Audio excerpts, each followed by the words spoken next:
What is up, everybody, and welcome to the All-NBA show powered by FanDuel, America's #1 sportsbook. Get started with $150 in bonus bets if you win your first $5 bet at FanDuel.com/All-NBA. I'm your host, Adam Mares, and I'm joined by my esteemed colleague, Tim Legler, who caught not one but two Denver Nuggets games over the weekend. So we're going to talk a little Nuggets today, as well as Thunder, Lakers, Celtics. How you doing, Legs? I'm good. I got two Nuggets games and two OKC games. So I got both of those teams twice. Both of those teams twice. It was actually good when we went into to prepare for the game on Sunday, which obviously was a big game. I mean, you could have argued it was one of certainly the games of the year, Sunday, Denver OKC, but it was great because I didn't have to watch a lot of film because I'd seen them. I just saw both of those teams. That's always a good thing for me, because I haven't seen a team in a while. I always watch probably their last two games in total, preparing for the game that I'm going to call, but I didn't have to, so I enjoyed that very much. I love it, man. There's a lot to get to. I thought it was a really good game for 3.5 quarters. The Thunder versus the Oklahoma City game. So that one, or Thunder versus Denver game, that one's going to be our main talking point. But we are also going to talk about LeBron going down for the Lakers, the Celtics, and how they've looked against some of the good teams lately. And then we're going to run through a bunch of big games over the weekend, just kind of give some quick hitters, because there was a lot that happened this weekend. But we have to start in Oklahoma City, where the Thunder get a blowout win, 127-103. And it was a blowout because of about 4 minutes. I mean, this game was, I believe, 6 points with, 6 or 7 minutes to go. But the way the Thunder closed this one was really impressive. Tell me what your big takeaways were watching this game.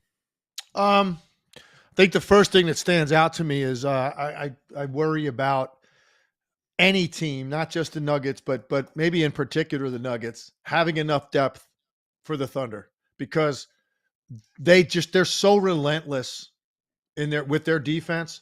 It's unrelenting, and you can look. These are great offensive players, and there are going to be halves or some cases really even 3/4 of a game where you can operate against them. Now, a lot of nights it's not. A lot of nights it's you have a hard time the whole game, but teams are good enough offensively. You execute, take care of the ball, and get shots. You're going to score against them, but they just don't stop swarming.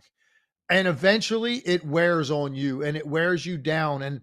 And if you don't have enough depth where you can put in quality guys that can score to give your top guys a blow long enough against that team, you got a real problem. And that stood out to me. You're right. It was a great game. First half of that game was one of the best halves of basketball I've watched all year. It had everything in it, man. It was fast paced, great offense. They were competing hard defensively. It was just two heavyweights going at it, man. That's what it felt like. And then Oklahoma City in the second half, they just started to grind on them and wear on them. And eventually they got loose.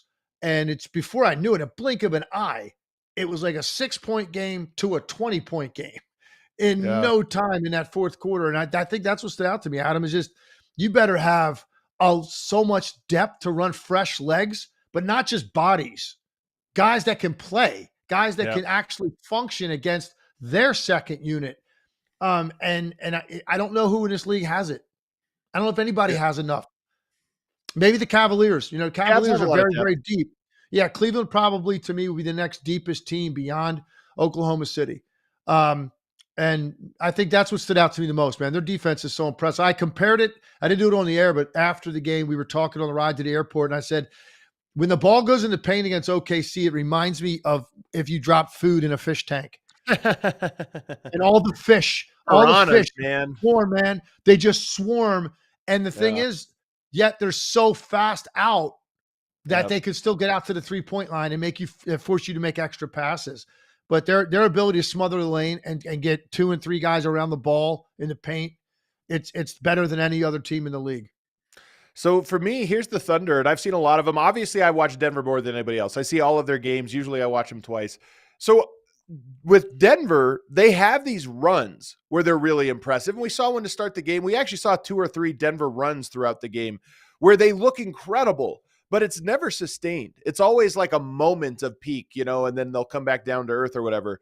Oklahoma City almost has fewer runs. And I know we're talking about a monster. I think it was 28-8 run to close the game, but they almost have fewer runs. They're a metronome. They just never dip. They just play incredibly well and execute incredibly well for 48 minutes in waves, no matter what combination you throw. So it's such a superpower for them to be able to execute. And I love it. I love it. It is like a piranha, man. You just watch Jokic, who's a guy who lives in the paint, and the Nuggets are a team that dominate the paint.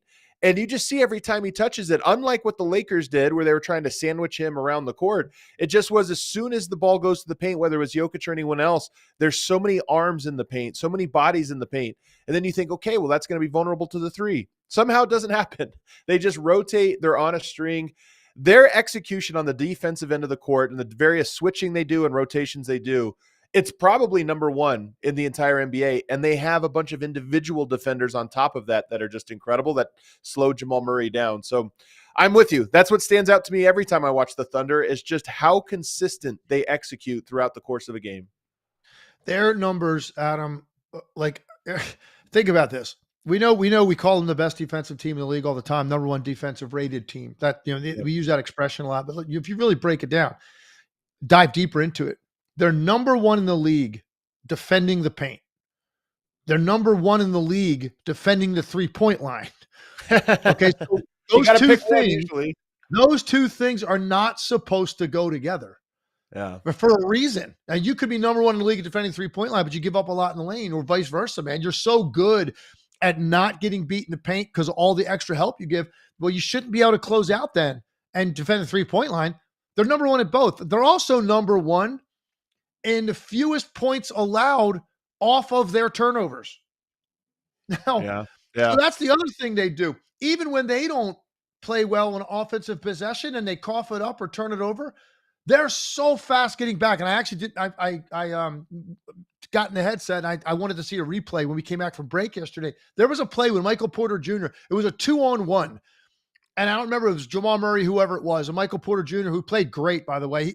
He was running the lane, and they threw it ahead to him, and it looks like he's got a guaranteed either layup or dunk. There's one defender back, and he kind of bobbled the ball for a second, and it ended up he had to bend over and pick it up, but he was still about to go up and lay it in.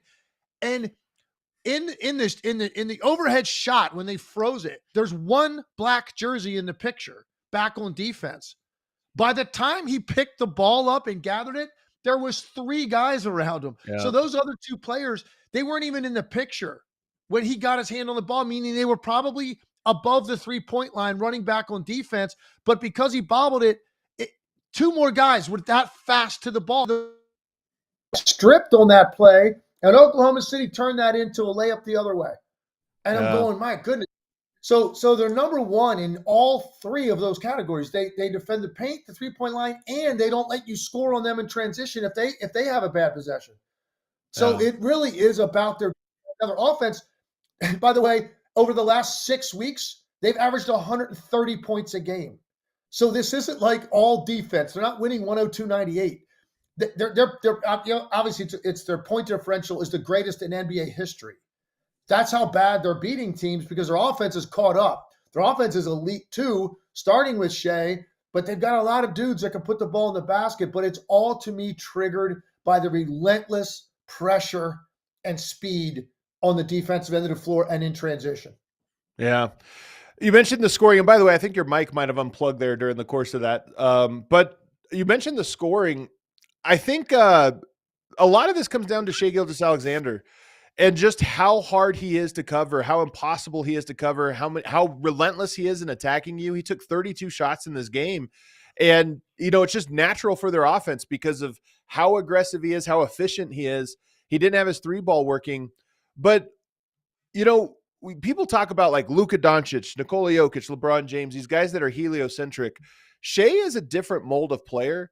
He is a scorer. But one of the things having a scorer like that does for you is you don't have to run complicated offense. You can count on your guy to break the first line of defense right away, and it almost simplifies things. It saves you energy, first of all, in the offense in the half court, so you have more energy on the defensive end. But also, there's just less opportunity for things to go wrong because you just can put the ball in Shai's hand and say they're either going to double you, you make the play, or you're just going to find your way to the paint or to your spots and get a shot up.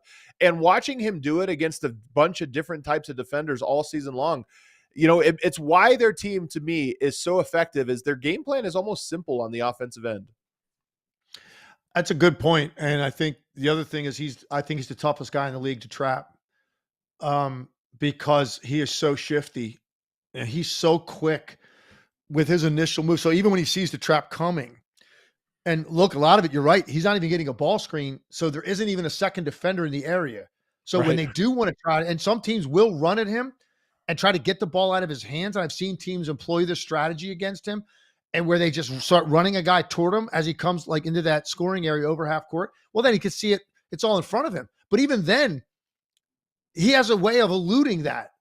And now you got two guys that are compromised. And he's in the paint. And sometimes on those plays, he still shoots the ball and makes it 15 to 18 feet. But if he does move it, they've got enough guys now that can shoot the three.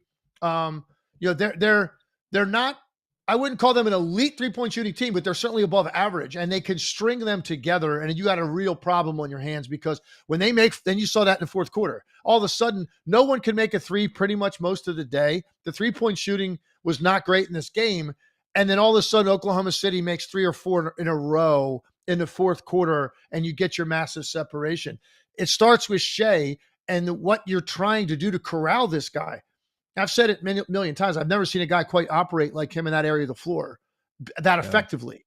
He loves the middle. He gets other places, but he loves the middle.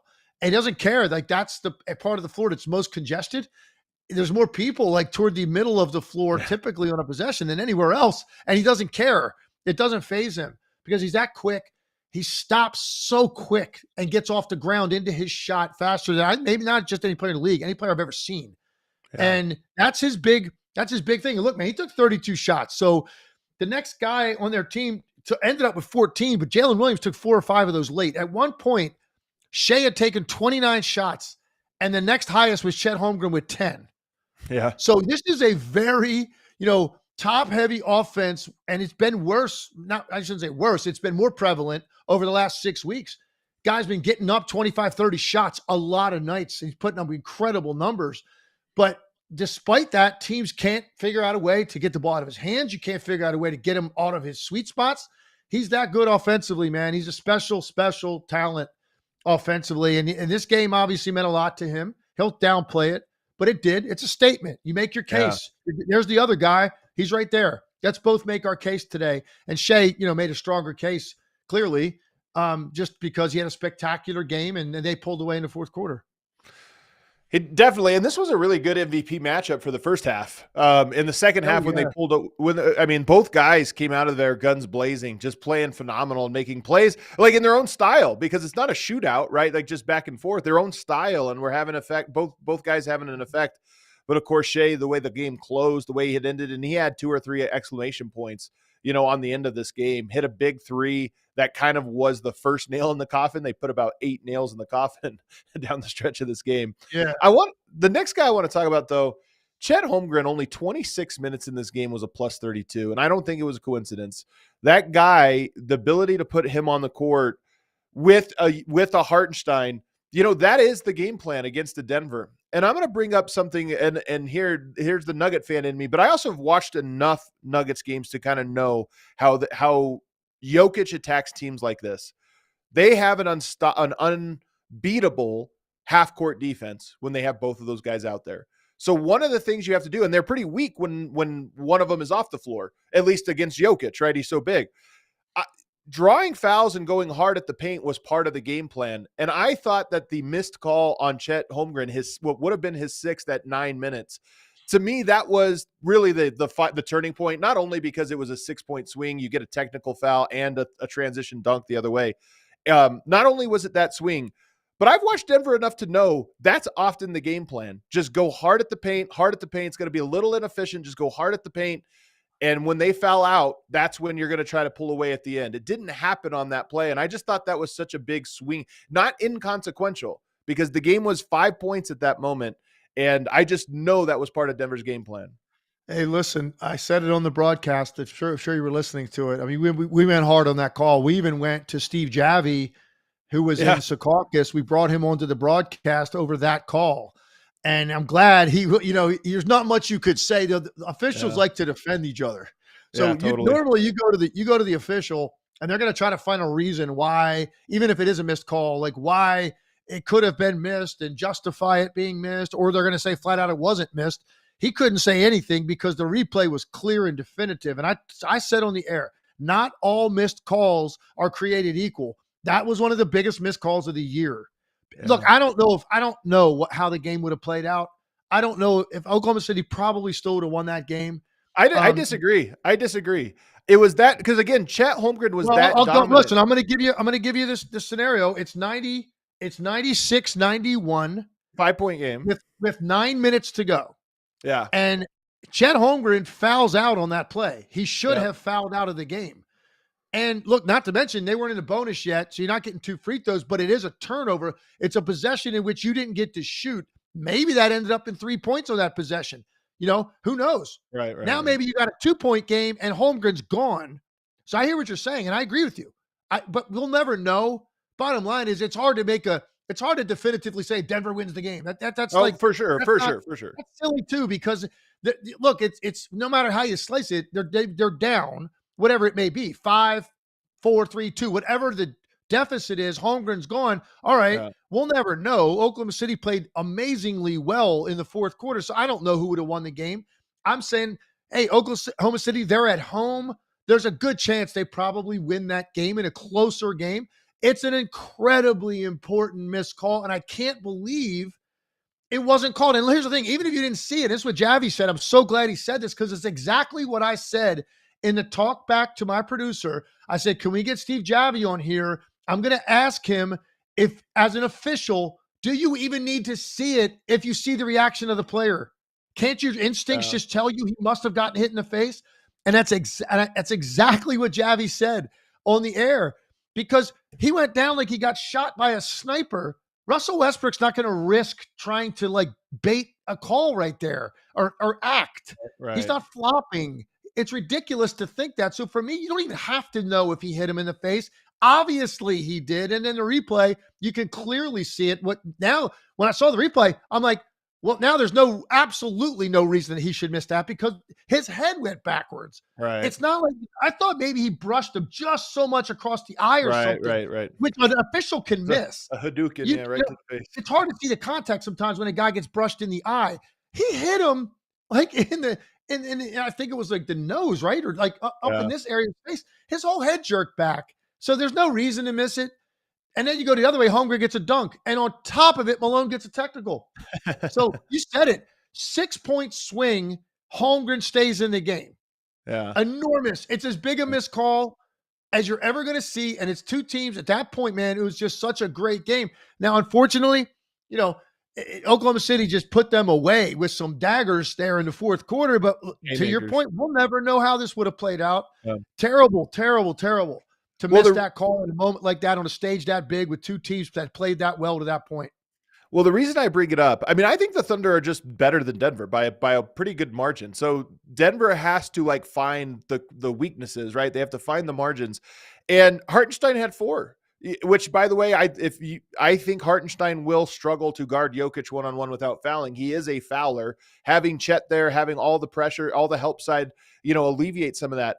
But the reason I think it's important is if these 2 teams match up in a playoffs, I think that is going to be Denver's game plan. They are going to try to foul one of those guys out because I don't think they could beat them otherwise. So they're going to say, we're just going at the paint.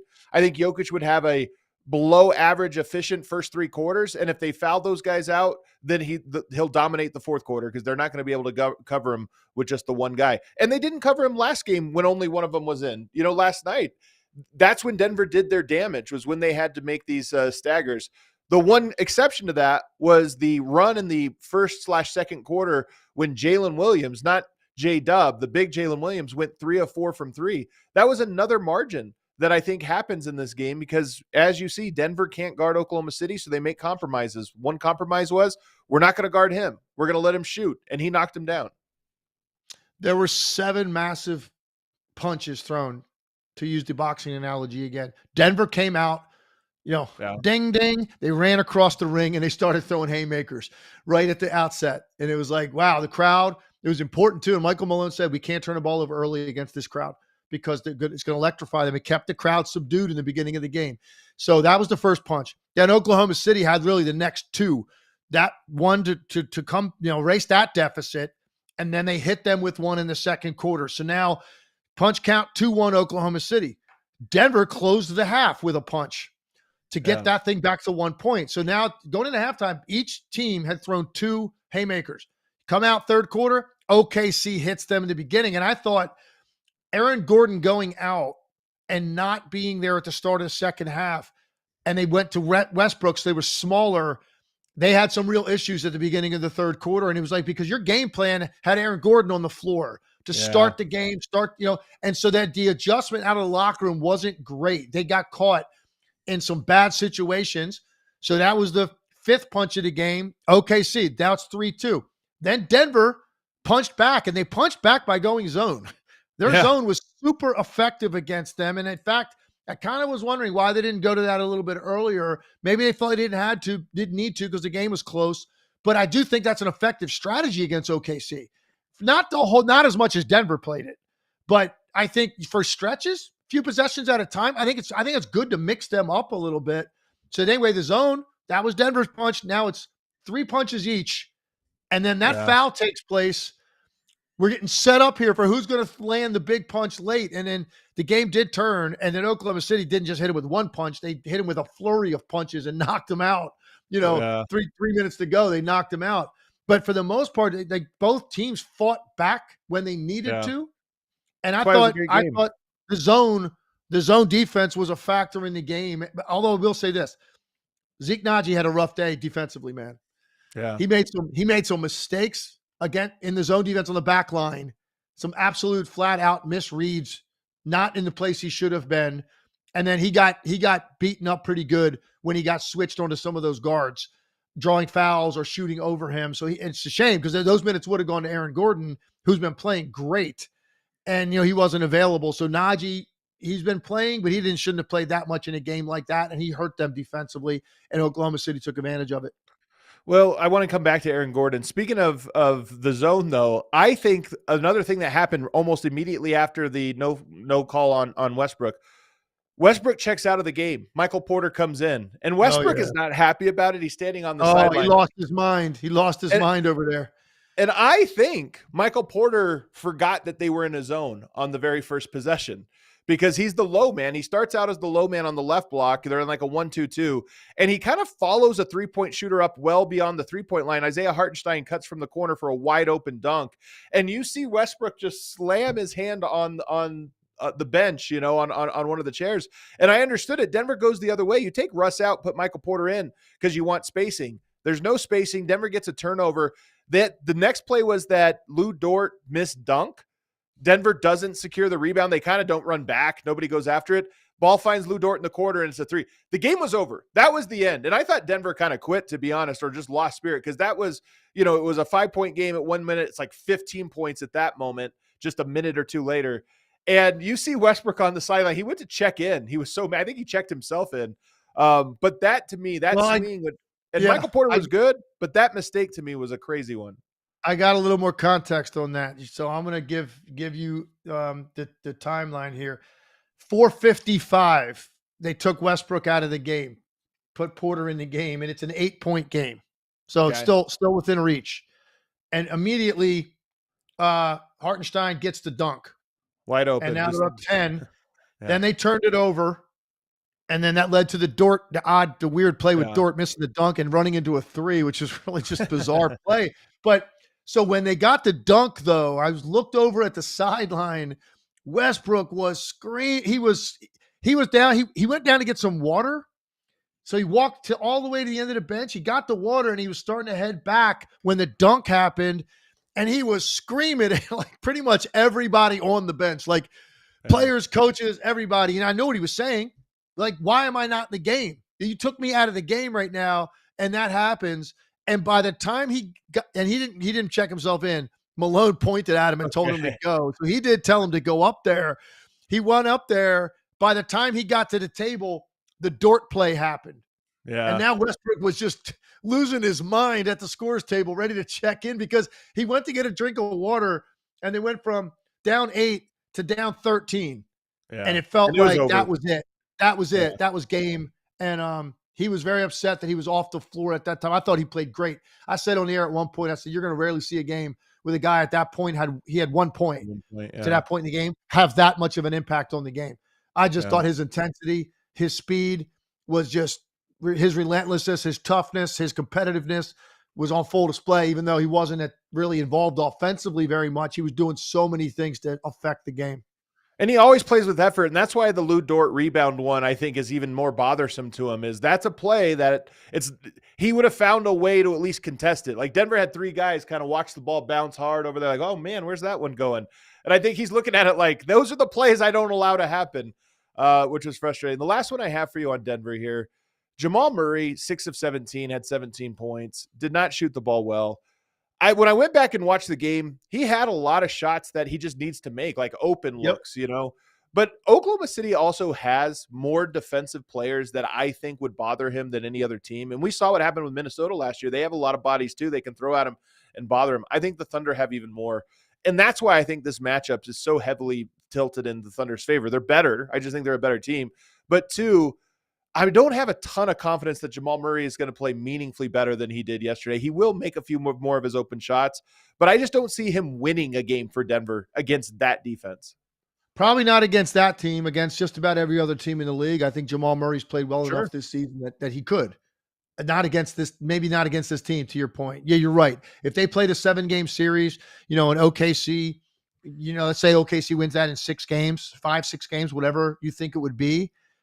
Jamal Murray, he's probably going to shoot 40% or less in that series because of the level of defender that's on him. The amount of their recovery speed is incredible. Even when it looks like a guy's going to be open. Now he may, he missed some shots that he needs to make. You're right. But over the course of 6-7 games, seeing that every night without let up, it's just going to wear you down, man. You're going to go through stretches where you're going to miss shots, string together misses. They run off of those, and it's just a lot to deal with. So you're right. He has to be better. I think he's had a very good year, particularly the last couple of months. And if you look at Michael Malone said before the game, they were 11-10, right, at one point. And he said the turnaround in their season absolutely coincided with Jamal Murray. Yeah. And the way he played from that point on. Those were Michael Malone's words, not mine. He said, if you look at it, that is when their season turned, and they've had an incredible record since then. And he said it's coincided with him, and he's really been good ever since. But this is a tough team to play against, man. It's not just Jamal Murray. There's a lot of guards that are going to get swallowed up by what they bring at you. So I did think 2 guys I want to mention. I thought I could mention one already. Michael Porter Jr. was fantastic in this game. Yeah. I mean, he really was, man. He was on the boards. He was making shots. He had some really competitive hustle plays that he made. And then Christian Brown, again, just continues to he's grown so much as a player this year. Like his 3-point shooting, now you expect it to go in whenever he takes one. He's so tough. He's great in the open floor. He made a couple of passes in this game I didn't think he was capable of, man. Like high-level playmaking type stuff from one side of the court to the other, going full speed. I didn't think he could do that. So he's what's one of the highlights of the season is the development of Christian Brown, man, and how far he's come. He's a big-time player. He's become one of my favorite players to watch in the league. Both of those guys showed up in a big way. Yeah. I want to ask you about two guys just real quickly. First of all, I always talk about my guy, Jalen Picket. Just you got a little bit of a look at him. Did you have any note? Because he doesn't play a lot, but he got in last night. Did you have any thoughts on him? I haven't seen him play too much.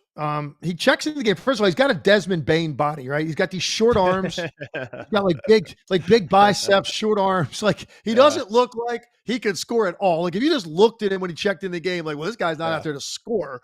But So his first shot, do you remember he shot an air ball in the corner? Yeah. Right in front of Denver's bench. He shot an air ball, and I was like, oh, man. And I'm not sure exactly why they put him in the game at that time. I don't remember the context of it. Was somebody in foul trouble or tired? I don't know what it was. But anyway, he shoots the air ball, and then he didn't get another shot until the second half. And he caught the ball open at like 26 feet.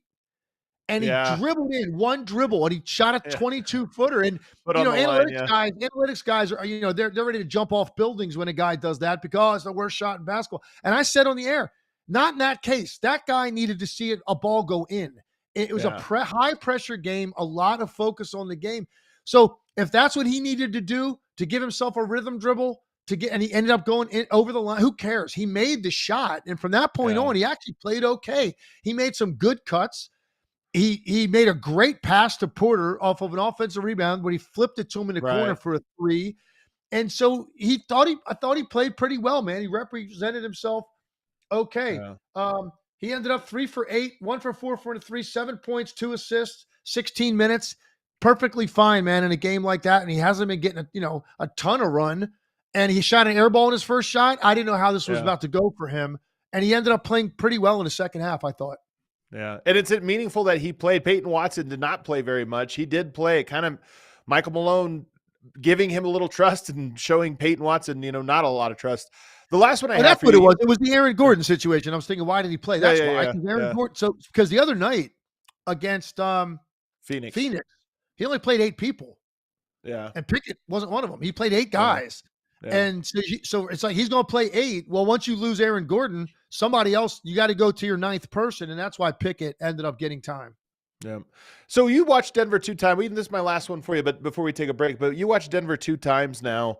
Just what do you make of them? I'm skeptical. Do you think they have a chance, and what do they need to do if they're going to have a deep playoff run? I think that, look, there's Oklahoma City and there's everybody else, and that's what the West is. And Denver, to me, I think there's a very good chance. Well, let's see. Actually, I shouldn't say this. I would have said this before the Lakers game because LeBron, I don't know how long he's going to be out. This is something that could keep him out for a while. I'm not sure the Lakers can hold on to that top 3 spot. They might drop below that. But if he was healthy, I was looking at it like Denver and the Lakers are going to end up battling down to the wire for the 2-3. And the team that gets home court, especially if it's Denver, I think was going to win that series. I think Denver would have a better chance going on the road in a game 7 than the Lakers would, my opinion. Even with Luka. Winning in Denver. Yeah, I mean, listen, I know he's probably going to snap out of it, but Luka's got to play better. Yeah. He's got to shoot the ball better. Yeah, they're going to lose. They're going to lose in a playoff spot if he doesn't start shooting the ball at a higher percentage. And maybe it'll come, maybe it won't. I don't know, but I keep waiting for it. But he has like little bursts. But overall, he's not been playing efficiently. I think those 2 teams are the next 2 teams, and one of those teams most likely is going to play Oklahoma City in the conference finals. I mean, if it's not, who do you believe in? You believe in Memphis that much? You believe in Houston? No. The Clippers? No. Minnesota, Golden State. I mean, I might honestly this year of all years. Yeah. Maybe the Warriors, but think about what they're going to have to do. Like, let me just pull this up because I want to make sure. They can go on the road, though, if they have to. They can go on the road. So you're talking about, all right, the Warriors now are 6th. Yeah. 3 games back of 5. I don't think that's out of the question because Houston has not been the same team since the All-Star break. I don't know. Maybe they can catch them. Maybe not. But let's say they're a 6th seed. So now they're going to play either the Denver or the Lakers in the first round. You think Golden State's going to beat? You think Golden State's going to beat one of those teams? Probably not. But I mean, maybe. I mean, here's the deal. Here's the thing. LeBron's out. We're going to talk about the next segment. But Aaron Gordon has been dealing with this calf strain all year. And a calf strain, he comes back for 10 games at most, and then he's out again. And so I look at that and I go, there's 18 games to go. He's out again, presumably for a week or 2. You come back. What are the odds he makes it through the rest of the regular season and through an entire playoff run without – he has not had a string of games like that all season long. So I look at that and say right now Gordon's health is in question. Denver's not beating good teams. I just there's too many reasons not to buy Denver right now until they prove otherwise. But At the moment, things aren't looking good. And the same goes for the Lakers, who obviously have looked phenomenal. But on the other side, let's take our first break. On the other side, we're going to talk about how the Lakers losing LeBron might be a death knell for them if he's missing significant time. We'll get to that on the other side. First, let me tell you guys about FitBod. There are plenty of fitness influencers that are trying to sell you less, but cost you more. FitBod combines the workout plan and tracking you need to stay consistent and make progress. It is like having a personal trainer in digital form. What you do is you fill out all of your information. You download the app, you sign up for the subscription, you fill out your information, your height, your weight, what your fitness goals are, how often you want to work out, what types of workouts you want to do. It asks you a bunch of questions, and then it'll give you a tailored workout program that fits your needs. You could even put in what kind of equipment you have available to you. Maybe you have some home gym equipment. Maybe you have a gym in your apartment complex. Maybe you have a full membership to some place you want to go work out. Well, it's going to give you a workout based on what is available to you. And if it gives you workouts that you're unfamiliar with, maybe it's an exercise or a movement you don't know about, it has this great 3D map that'll show you exactly how to do it, so you never are confused of what you're supposed to be doing. It also gives you these little checkoffs so you know if you're staying consistent with your workout, which is really motivating, helps you to stay consistent, and helps you to reach your goals. So level up your workout. Join FitBod today to get your personalized workout plan. You get 25% off your subscription. That's a big discount. 25% off your subscription, or you could try the app for free for 7 days at fitbod.me/allnba. That's fitbod.me/allnba. Also want to tell you guys about Shady Rays. Get ready for the season ahead with quality shades built to last. Our friends at Shady Rays have you covered with premium polarized shades that won't break the bank. Shady Rays is an independent sunglass company offering a world-class product rated 5 stars by over 300,000 people. Their shades have durable frames and crystal clear optics, making them the perfect choice for all outdoor adventures. They have hundreds of options to choose from, so you're bound to find the perfect pair to match your style. They probably have a style in your favorite team's colors. Exclusively for our listeners, Shady Rays is giving away their best deal of the season. You head to shadyrays.com and use the code AC35 for 35% off your polarized sunglasses. Try for yourself the shades rated 5 stars by over 300,000 people. All right, back here on the All NBA show. If you guys are enjoying the show, make sure you hit that subscribe button. Me and Legs are doing this 4 times a week. Let's talk about the other marquee game here, which was the Lakers and the Celtics measuring stick game for both teams, since the Lakers have looked like one of the best teams, tier 1 teams over the last 3 weeks or so. But in this game, it was a back and forth game. Both teams had leads, really well played. The Celtics pulled away pretty big in the third quarter, 29-13 third quarter. Lakers battled back. But the big story is that LeBron James went down. Before we get to the LeBron injury, groin strain, let's just talk about the game and what stood out to you about it. Yeah, the third quarter was the game. The Celtics turned up the heat on the Lakers. Luka really struggled in that quarter with pressure. They got into him. They got out and ran. They got better looks in that quarter than they got in the first half. And I just thought you saw the difference between the two teams. The Celtics are a more complete team, and they have more guys that do it on both ends. You know, and Yeah. that's one of the things I like about Oklahoma City too. And I said it yesterday. Like, you don't have to sacrifice one end of the floor for the other. And they're maybe the only 2 teams in the league I can say that about. The Cavaliers, I guess, probably also a little bit in that category. Like even their role players, like, you know, you put a guy like Wiggins in or Case and Wallace for OKC, like, those guys are capable. Isaiah Joe is a very good defender. Those guys can go get you 10 or 15, or in Wiggins' case, more than that, and still guard. So you're not, you know, if you're Dagnall, you're not thinking at any time, do I have enough of either one of those things in the game? Do I have enough offense? Do I have enough defense? Just play your guys and you're good. Celtics are the same way. Just play your guys and you're fine. You don't have to worry about that kind of stuff. And you saw that in the third quarter. Their defense took over the game. It led to better opportunities in the open floor, and they separated. And it's the difference between the 2 teams. And that's why, you know, to me, Lakers aren't on that level. Now, look, they've gotten really, really interesting here. Their defense has been great for a long time now. Big sample size. Luka and LeBron seem to be meshing pretty well. Like they're definitely somebody to be taken seriously now. But you saw, particularly in the third quarter, that there's a pretty good separation between the Celtics and the Lakers. Well, I thought there were 2 guys in particular that just made such an impression in this game: Al Horford and Jaylen Brown. And I'm going to start with Jaylen Brown. What he did to Luka in the third quarter, was rude.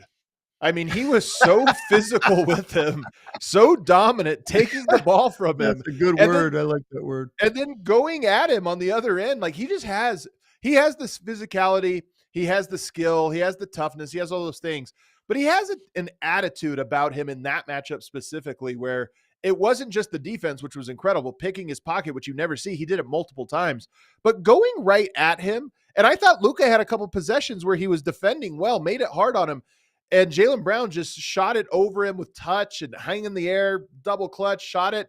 And it just was so confident in that matchup against Luka that it almost felt personal.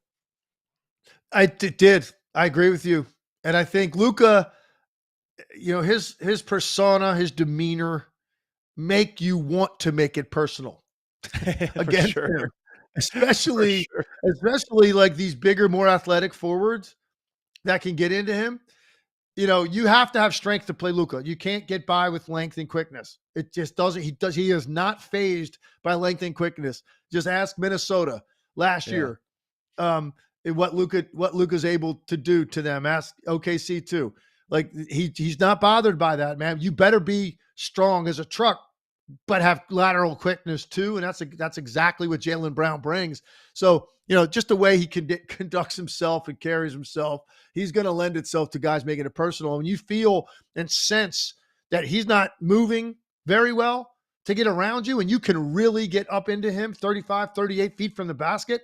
He had a problem dealing with that yesterday. Yeah. And he put up numbers and half decent stat line. I didn't think it was indicative of the way he played or really the game overall. I thought Boston, they chewed him up a little bit. And you're right. I love the word rude. I'm going to use that. And then Al Horford was the other guy, both on LeBron and on Luka. The ability to switch your big out onto one of those guys and hold their own, that's such a big part of it. And this was one of his better defensive games. I mean, he's always good defensively, but this was one of the more impressive ones because of who he was stopping. It's funny. Did you hear also, Horford, listen, he's one of my favorite players of his entire time he's been in the league. I'm such an admirer of Al Horford. He's the ultimate professional. He was an undersized center for years in this league. Now, not so much because most of team centers are playing on the perimeter. So it's finally caught up to Al Horford. And I'm not saying he was a perimeter player early in his career, but he just was guarding much bigger players, taller players. And he never complained about it. He's a hard hat mentality. He brings it all, man. And he's still doing it this late in his career. This guy thought about maybe retiring, and he's looking this good and having this kind of an impact. So kudos to him. And I thought Jason Tatum's interview after the game was pretty telling when they asked about that defensive performance in particular and like what stood out. He's just a guy coming off a 40-point game himself. Yeah. His teammate, running mate, had 31. So the two stars got it done. And you know who he mentioned? Drew Holiday. Ooh. He said, "We got Drew back, man.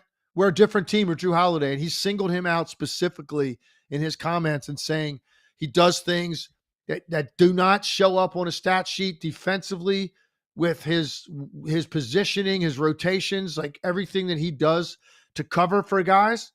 He said, you won't even see it on a stat sheet. So he credited Drew Holiday with a big part of that defensive performance, even though it was more other guys getting the credit for it.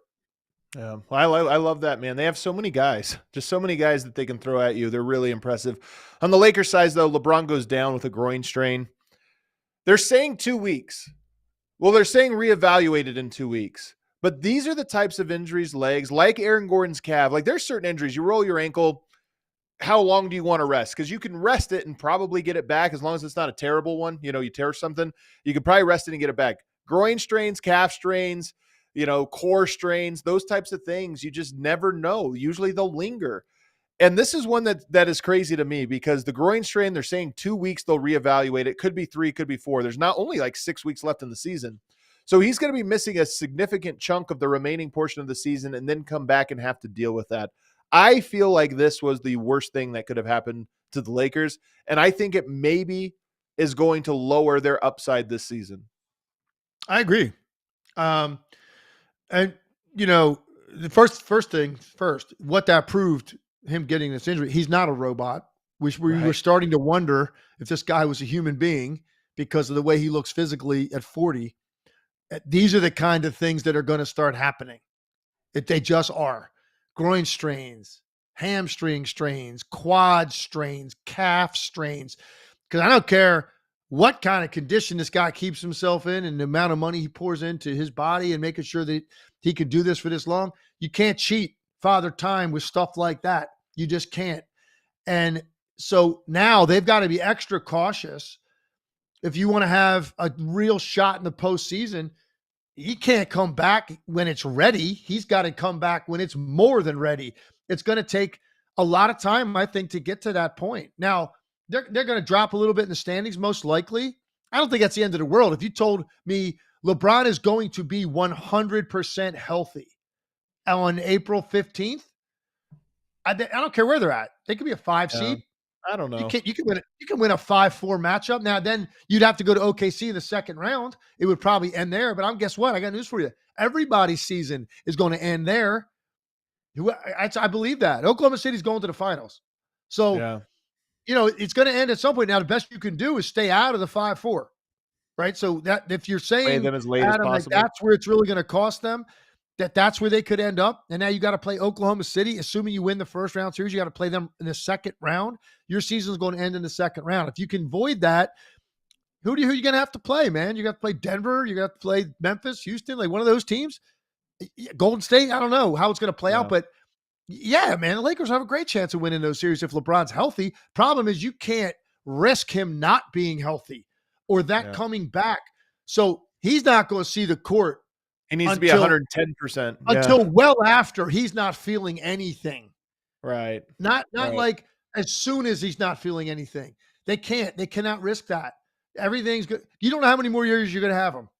Yeah. So, and you just got Luka. Every year you're going to try to win it all for the remainder of his career. So if that's your thinking, you're going to have to wait as long as you possibly can to bring him back. And we'll see where they are by the time that happens. Two fallouts from this. One, Luka Doncic has been dealing with injuries himself. He even had the back tightness, in this game. And now he has to shoulder a much bigger burden. I mean, it's been nice, I imagine, for both Luka and LeBron, having the other guy kind of be able to take the wheel. You watch them play, both guys get more possessions off than they've ever had in their life. And when I say off, I don't mean completely off. I'm just saying opportunity to say, hey, you take the ball. I'm going to stand over here. And the second part of it is, the Lakers have been an unbelievable defense. And a lot of that, in my opinion, has to do with LeBron James. We'll find out just how much. But I am curious to see how much their defense slides in LeBron's absence, if it's a couple weeks. And then, is it hard to find a rhythm? Sometimes defense is a rhythm. Your team finds a rhythm defensively and everybody's rotating. You lose an anchor. And does that fall away and you have to rediscover that when he comes back? Those are the things I'm wondering. Well, here's what's going to be interesting. Think about what's about to happen for however long he's out. Let's say it's a couple weeks. I don't know. Maybe it's 3 weeks. Who knows? Guess what the Lakers just turned into? The Mavericks. They just turned into the Mavericks. Like, this is what now we're going to see what looks like, but it's going to be wearing gold uniforms. It's just, that's all we're talking about. And I'm going to be curious to see the reaction of the other guys on the team, because this is a different type of offense that you're going to get without LeBron. And so it'll be interesting to see, man. And here's the thing, Luka, all that time he missed, man, and he's had moments since he's come back, but he's not clicking, man, on all cylinders. So having not gotten there, you're asking him to take the entire load offensively. Well, not totally, I guess. Austin Reeves is still a very capable player, and he's gonna be his running mate, similar to, I guess, what Kyrie was in Dallas. Like, he at least can handle the ball and create, but mainly it's Luka. And so this is going to be the Luka show for a little bit until LeBron comes back, and Luka's has yet to find like that elite level rhythm. He has not looked his best since he came back, and now you're going to ask even more of him. It'll be very interesting to watch the Lakers over the next couple of weeks if LeBron, that could be what, 5, 6, 7 games, 8 games, something like that. It'll be interesting to see what they're able to do without LeBron.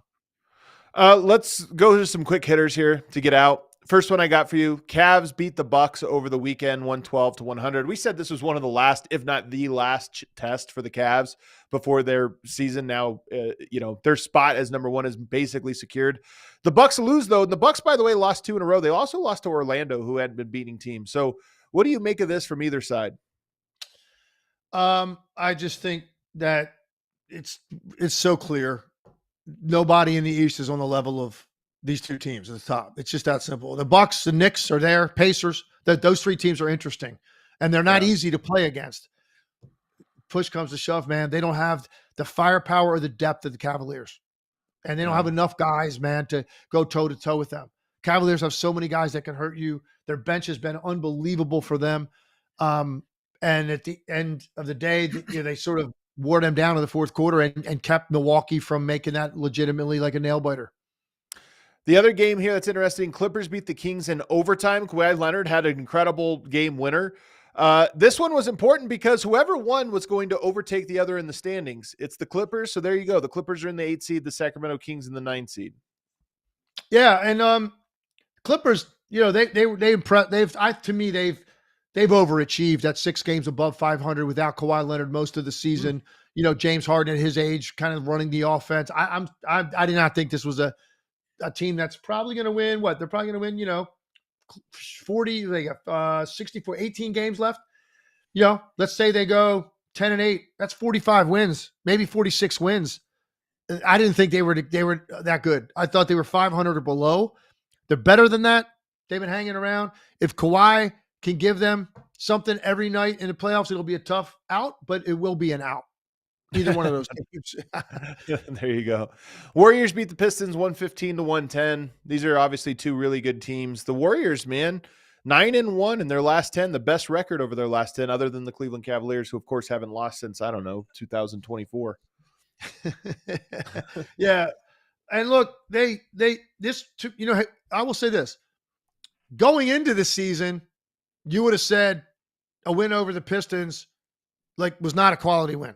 then 2 months into the season, we're like, you know what? That's a good win against the Pistons. Now, I'll say this. It's a great win. Yeah. That's a great win if you beat that team because they are so athletic on the perimeter and they have a lot of swagger because of Cade Cunningham. That's a great win, man, to beat the Pistons. And for the Warriors now, they just continue to roll. They are 11-2 in their last 13 games. Impressive, man. A couple injuries here to talk about. Brunson out for at least 2 weeks. You called this one, by the way, the other day when you saw it. And the Knicks lose to the Clippers 105-95 over the weekend, and they couldn't score in the fourth, which is exactly, this game went, if you said, okay, Brunson's going to be out, I think the Knicks will hang around a lot of games and get blown out in the fourth quarter because they're not going to be able to score. It's exactly what happened in this one. Yeah, totally, man. They just don't have enough on the ball creators if he's not on the floor. And what you loved about Towns and the way he's played was you think, okay, this is going to be a good pairing in the postseason. You don't have to run because Brunson's shot numbers, attempt numbers were down earlier in the year. And I actually thought that was better for them because there were times, man, they were so dependent on him last year. And it was so predictable what the next possession was going to look like and the amount of usage and the amount of dribbling. And you're just like, man, that's just not sustainable for a guy to play that way all the time and lead you through these tough playoff wins.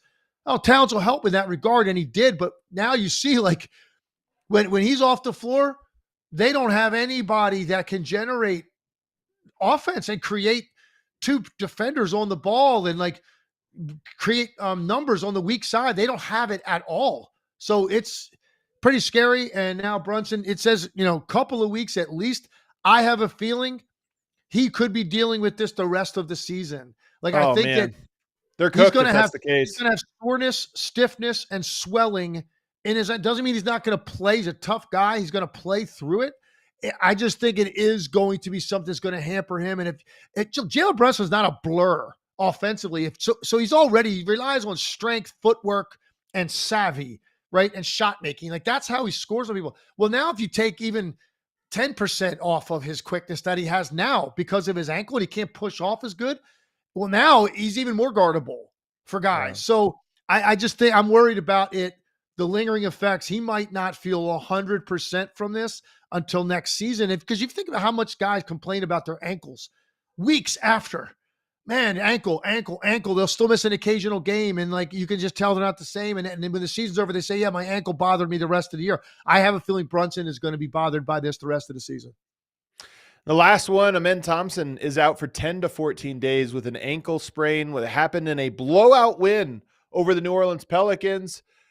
The one saving grace for Houston, because this is a huge blow. I think he's their best player. Their schedule, they have 5 home games coming up. Orlando, Phoenix, Dallas, Chicago, Philadelphia, all winnable games. Then they go on the road to Orlando, Miami. But at least they didn't hit the murderer's row of their season while he's out. At least those games are winnable even without him. But that's a big blow to Houston. In a moment when they're sliding. And so apparently, like, is there truth to the fact that, I don't know, was he in the game trying to get this triple-double?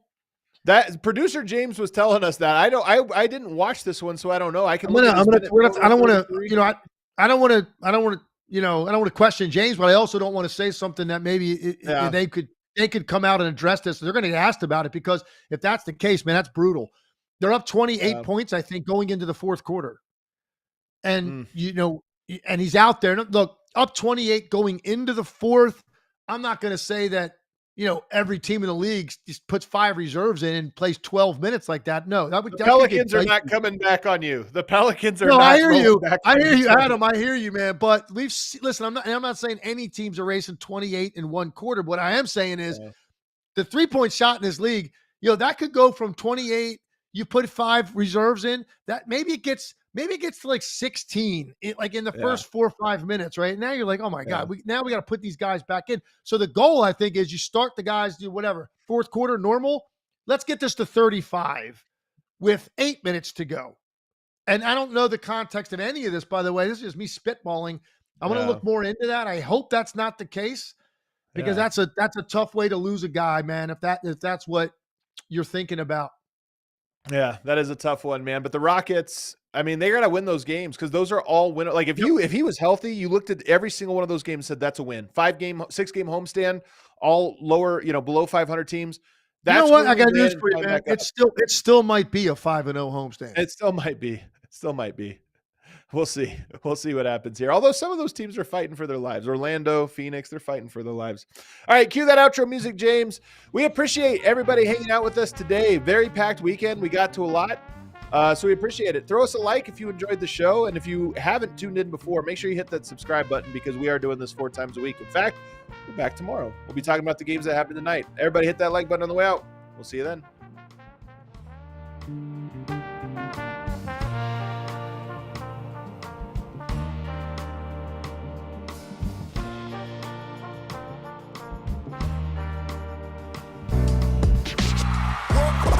We all silly like the mayor.